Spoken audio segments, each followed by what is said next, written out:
Welcome to the Get Unbusy podcast. I'm your host, Kate Philpott, and this podcast is all about throwing your busy work out the window. You deserve to stay locked in on the parts of your business that light a fire under your hoo-ha, all right? The passion-driven freedom lifestyle, not being glued to your laptop every waking minute of the day. It's time to build a business that works for you, not one that works you into the ground. So, let's get unbusy, shall we? Hello and welcome back to the Get Unbusy podcast. I'm your host, Kate Philpott, and this is my first solo episode back after you were gifted for the past few months with all of our incredible speakers from the Now That's a Membership Summit.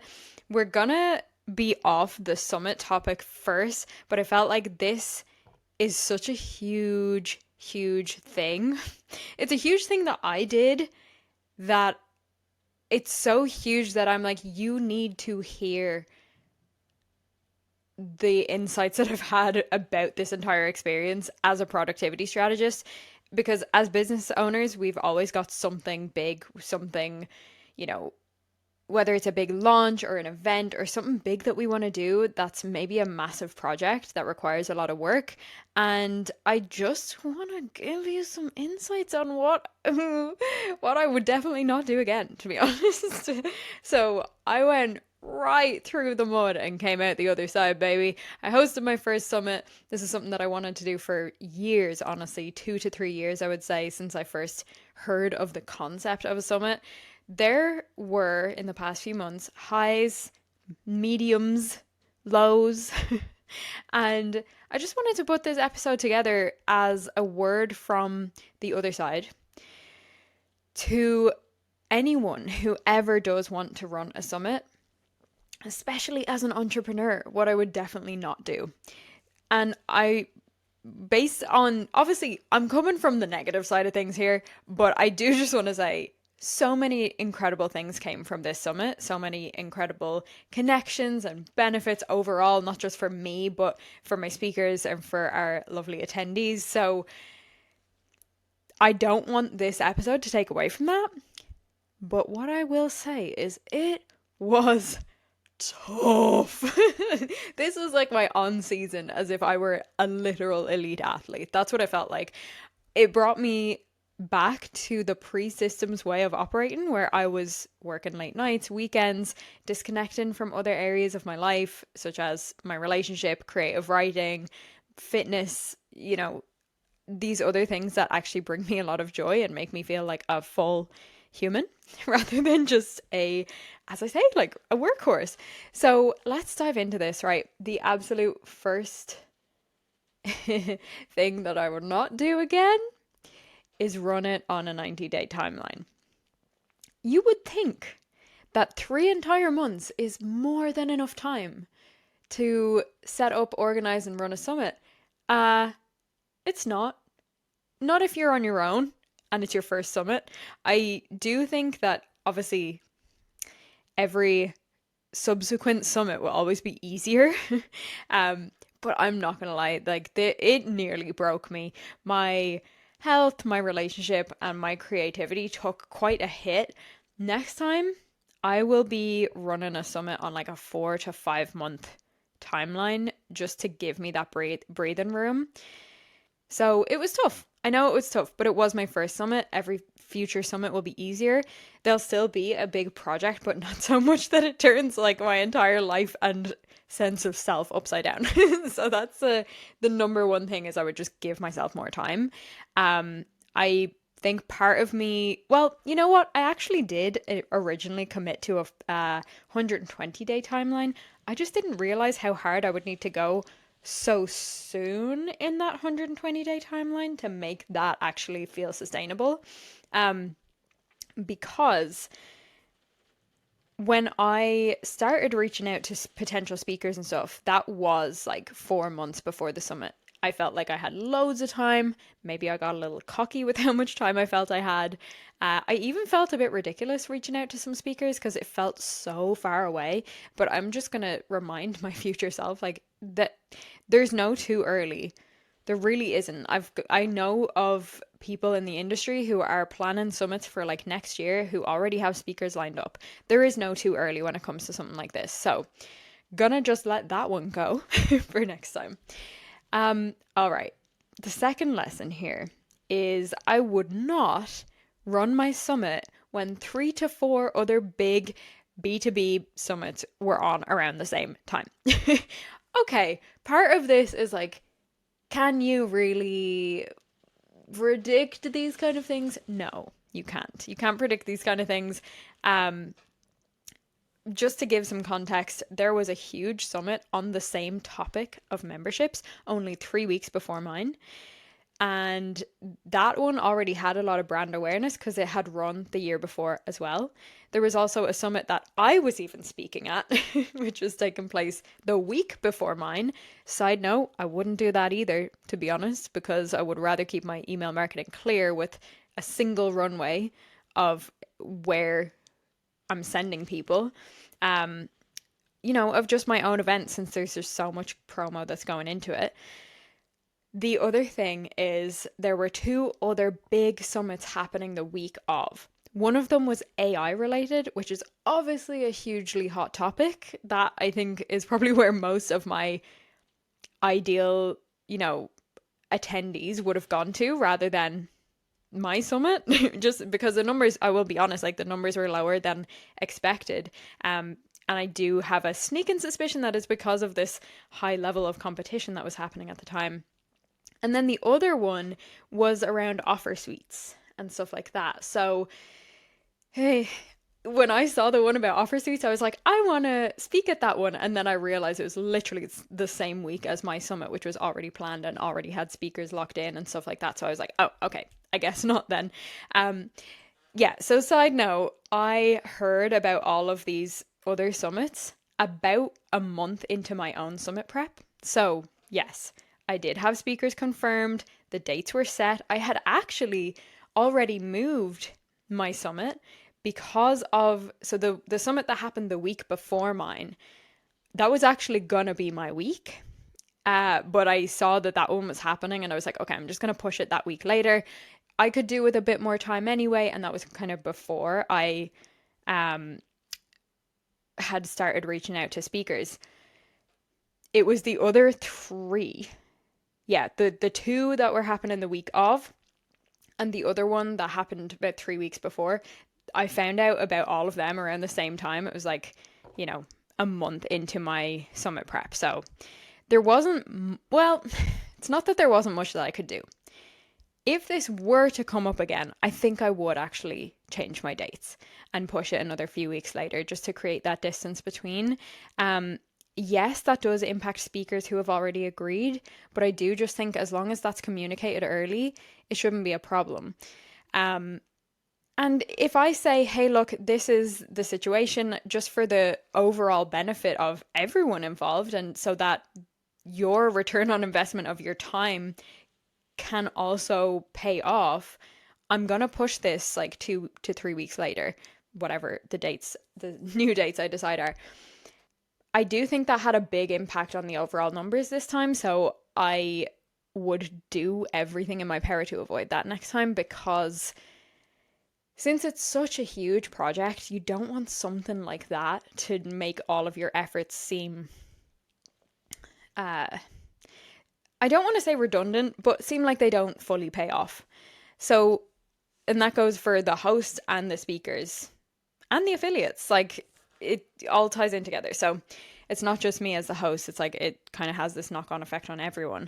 And even for the attendees, because if they are attending multiple summits, they're going to feel way more overwhelmed and they're not going to be paying attention as much. So I would definitely create more of a gap.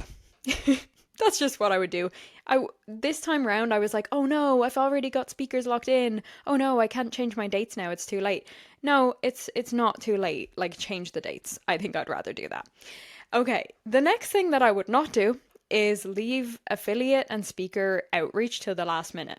Now, context, I didn't necessarily leave it till the last minute, but you would be surprised at how quickly the deadlines in your summit prep can come up. I thought I was starting my full on summit prep early. I was not. Like I said, I sent about 10 to 15 initial emails to reach out to ideal speakers about 4 to 5 months ahead, but I didn't really hit the ground running on the summit work until I was just under 90 days out. It was a heavy lift, and it meant that all of the deadlines really crept up on me. So I was still reaching out to people when the application deadline was only a week or two away because I didn't have enough. Well, I had most speakers, but I was like, oh, but I could do it some more. I was not sending enough reminders to speakers too when they were locked in, and suddenly I was realizing that the presentation submission deadline was only a few days away. This is the biggest part because for the speakers this is the biggest part of the work. It's the biggest lift for them, so I would want them to have plenty of notice. Like if they don't realize that the presentation is due on Monday and it's Thursday, that's not giving them a whole lot of time. And like we've all got shit going on, so let's not do that. And I think I'd also have like a visual representation of the timeline as well for speakers too, just to see how things will be mapping out. And then also on the other side, the affiliates. I think the funny thing here is that I was a bit of a nobody to these people. So I reached out to about 40 potential affiliates who I was like, you're going to be perfect for this and here's why. And like I knew exactly what I was like, you would be perfect for this. Your audience would love this. And it like everyone benefits in that situation. So I got 2 affiliates in the end. And I think it's just because most of those people just didn't know me. And the 2 that I did get, one of them was a previous connection who I've collaborated with before, who I've spoken with before plenty of times. The other was someone who was referred to me by somebody else. So there was already like a warmth in the relationship there rather than, some chick just sliding into their emails being like, hey, I think you should be an affiliate. To be honest, when I get affiliate invitation emails like that, I ignore them or I say no because I'm like, well, I have no loyalty to you. So guess what, Kate? It works both ways. And I think if I were to go back and tell Summit Prep Kate how to approach the affiliate situation, I'd be like, listen, if you've never spoken to this person before, just don't bother. Because it's going to take a lot of, well, there's the initial email, there's following up with them to see if they've like read your email or if it got lost in the inbox or whatever. So there's honestly, I could have reduced my workload for 0 impact on the result if I just didn't reach out to people who didn't know me. There's a couple of lessons in there, of course, but another one is just like, hey, connect with these people in between your events. Like, connect in a way that's more than just you as a consumer of their content. Like, actually get to know them, like in a deeper way. That's a biggie. Okay, the next thing I definitely would not do at the same time as prepping for a summit is start a literal new job at the same time. What was even happening? Okay, honestly, a fun coincidence, to be honest. The summit dates were decided. I had already started mapping out the topics and reaching out to speakers, and I had a few locked in. And then I found out that I got my new job with Lifehack Tribe. And I started off with like somewhere around 13 to 15 one-to-one clients with calls every 2 weeks with them and daily check-ins via text. And I was also hosting pre-planning calls and getting trained up in other areas of Lifehack Tribe as well. So all of this was like, not that it wasn't an exciting time. It was an exciting time. It's still an exciting time because it's ramping up even more now. But I wish I could have told myself, hey, you know the way this impacts your capacity? Maybe let's extend the summit timeline. Like, you planned this timeline under the assumption that you don't have this job. So maybe we need to adjust some things. Because when the circumstances change and the circumstances impact your capacity, the timeline needs to change for the goal or the project. Let's not assume that we can just do all of the things in the same timeline when the circumstances change that impact your capacity, because that's just asking for a big old problem. Yeah. I mean, look, I got through it and I'm actually really proud of myself, but there's just I just think if I were to go back, not that I wouldn't take the job because I'm so happy in that job. It's literally dream job status. But I would extend the timeline because my capacity shifted. It's that simple. I wish I had seen that at the time. I just felt like because I'd already locked in a few speakers that I was completely married to those dates. And that's an interesting thing too. Maybe there's some people pleasing stuff coming up there. Hindsight is 2020.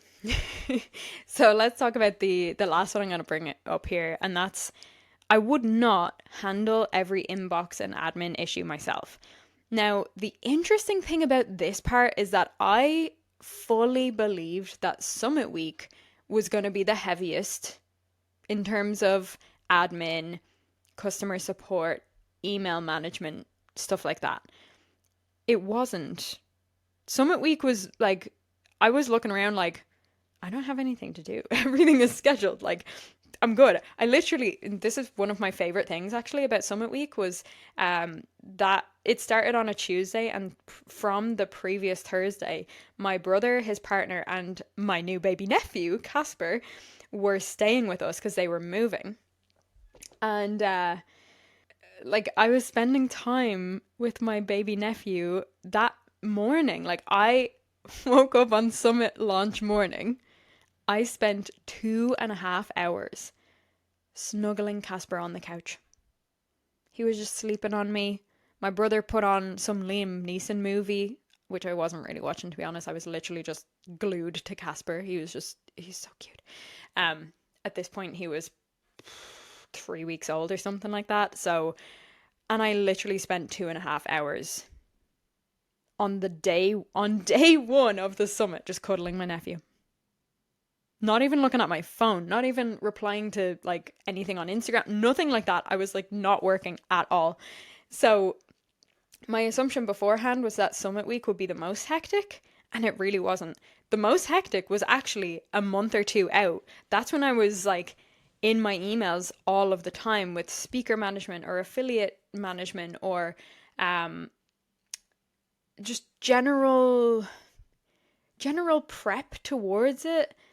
There were also, once we started promoting, there were questions coming in and stuff like that, or this isn't working or that isn't working, things like that. It was before the summit that the main inbox management was happening. And I think if I were ever to hire a temporary VA to help me with inbox management, it wouldn't even be for Summit Week. Maybe it would, if the numbers were higher, probably would be different. But I would definitely be looking at that month or two before, when you're in your email inbox every single day. There's speakers asking you questions. There's speakers saying, "Ooh, I've got I'm not sure if I'm going to make this deadline because of this. Is that okay?" I had also, as you know, like more than 10, I think, of the speakers on my podcast. So we were also organizing those things as well. So it was just a lot of that. It was just a lot of that. And that's not a problem, but I just, it took a lot of my cognitive capacity in that time. But those are the things that I would definitely not do if I were to run a summit again. I will host a summit again, and oh my goodness, I'm even more excited because it's going to be bigger and better and more sustainable. And I'm really excited to experience it in a less all-intensive way, in a way that doesn't make me fall flat on my ass and need to jet off to Croatia the following week. All right, well, thank you so much for listening. Before I hop off, I'm going to do a quick 3-sentence life update. I still haven't moved into the new apartment. We are waiting for it to get linked up with electricity and stuff like that. And then we have to do this quality assurance step. It's called snagging in Ireland. I don't know if it's different in other countries. But hopefully, before the end of the year, I'll be able to move in with my boyfriend. So that's really exciting.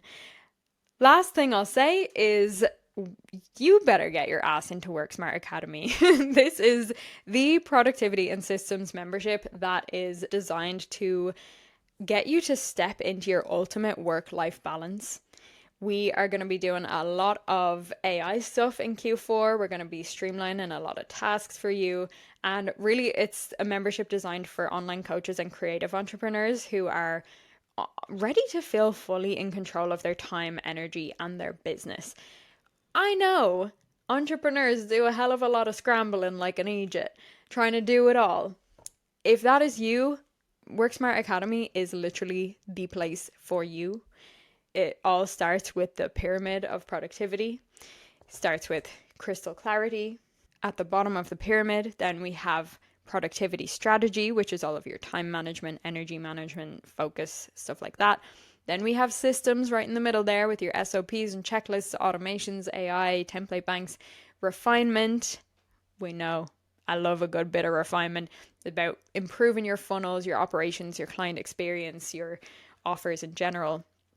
And then on top we have accountability, which comes in many ways. So I would get my ass in there if you're in a season of your business where you're like, I just need to be more productive, but I don't want to be hustling. My arms are wide open. I'm ready to welcome you in there. And the link will always be in the show notes below. So I'll see you in Work Smart Academy. And if not, I will see you next week on the Get Unbusy podcast. All right. Chat to you on Instagram at More to Life Kate. Have a wonderful week. Bye.